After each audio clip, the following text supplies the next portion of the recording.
तुम मुझे खून दो, मैं तुम्हें आज़ादी दूंगा। इस बात का नारा देने वाले आज़ाद हिंद फौज के संस्थापक सुभाष चंद्र बोस की 23 जनवरी को पूरे देश में जयंती मनाई जाती है। अगर हम गाजीपुर की बात करें तो सुभाष चंद्र बोस का 1940 में कांग्रेस संगठन के चुनाव के संबंध में गाजीपुर आगमन हुआ था, जो सुबह 10 बजे से शाम 4 बजे तक गाजीपुर में रहे। संगठन को लेकर टाउन हॉल के मैदान में एक जनसभा भी किया और इसके पश्चात बलिया जनपद के लिए रवाना हो गए थे। इस दौरान सुभाष चंद्र बोस स्वर्गीय रामकृष्ण भट्ट के परिवार में रुके थे और वहीं पर भोजन भी किया था।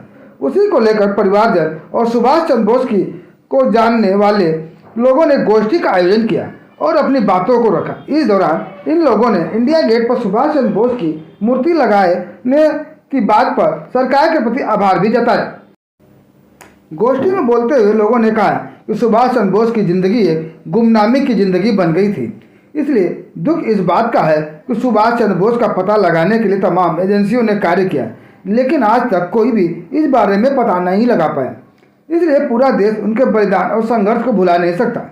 लोगों ने बताया कि उनके साथ छल कर उन्हें गुमनामी में ढकेल दिया गया है। वहीं मौजूदा सरकार के द्वारा इंडिया गेट पर सुभाष चंद्र बोस की प्रतिमा जो लगाई जा रही है, इसके लिए उन्होंने सरकार के इस कदम को स्वागत बताया। जैसा कि विदित है कि सन 1940 में सुभाष चंद्र बोस जो मेरे पिताजी उनके सानिध्य में काम किया करते थे, सुभाष चंद्र बोस का आगमन गाजीपुर जनपद में हुआ था और मैं उस सौभाग्यशाली परिवार का पुत्र हूँ जिस परिवार में उन्होंने अपना पूरा समय गुजारा था उस दिन का, और मेरे ही निवास पे उनको दिन भर रहना भी था और मेरे पिताजी लगातार उनके सानिध्य में थे। इसलिए और इस राष्ट्र के लिए सुभाष बाबू जी के योगदान को याद करने के लिए हर साल उनकी जयंती पे हम कुछ मित्र मिलके इस कार्यक्रम का आयोजन करते हैं और आज उसी परिप्रेक्ष्य में इस आयोजन को किया गया है कि राष्ट्र की प्रेरणा के लिए ये राष्ट्र प्रेरक बन के हमेशा हम समूह के बीच में रहें और इस क्रम को हम सदैव जारी रखें ताकि इसी माध्यम से इनकी प्रेरणा हमेशा बनी रहे। कहा जाता है कि सुभाष बाबू जो है गुमनाम जिंदगी हो गए थे, इसको लेके क्या कहेंगे सर? कुछ लोग अपने जीवन में गुमनाम कहे जा सकते हैं, लेकिन किसी के कहने से कोई गुमनाम नहीं होता। सुभाष नाम ही ऐसा है जो कभी गुमनामी की जंजीरों में बांधा नहीं जा सकता। जिंदा या मुर्दा तो हर इंसान अपने जीवन में होता है, लेकिन कुछ लोग अजर और अमर हो जाते हैं।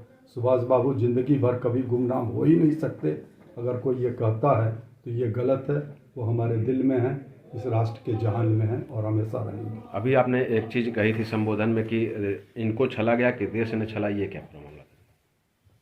जैसा कि आज इस राष्ट्र ने निर्णय लिया है कि उनका प्रतिमा बनेगी, आज से 26 जनवरी का कार्यक्रम आज से शुरू किया जाएगा, वरना 24 से शुरू किया जाता है। ये सब क्यों हुआ? ये राष्ट्र की आज़ादी के साथ ही क्यों नहीं हुआ? सुभाष चंद्र बोस उस समय क्या इस देश के लिए प्रासंगिक नहीं थे?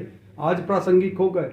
यही माना जाता है कि उनकी प्रासंगिकता को नगण्य कर दूसरे की प्रासंगिकता को हमारे ऊपर थोपने का कार्य किया गया।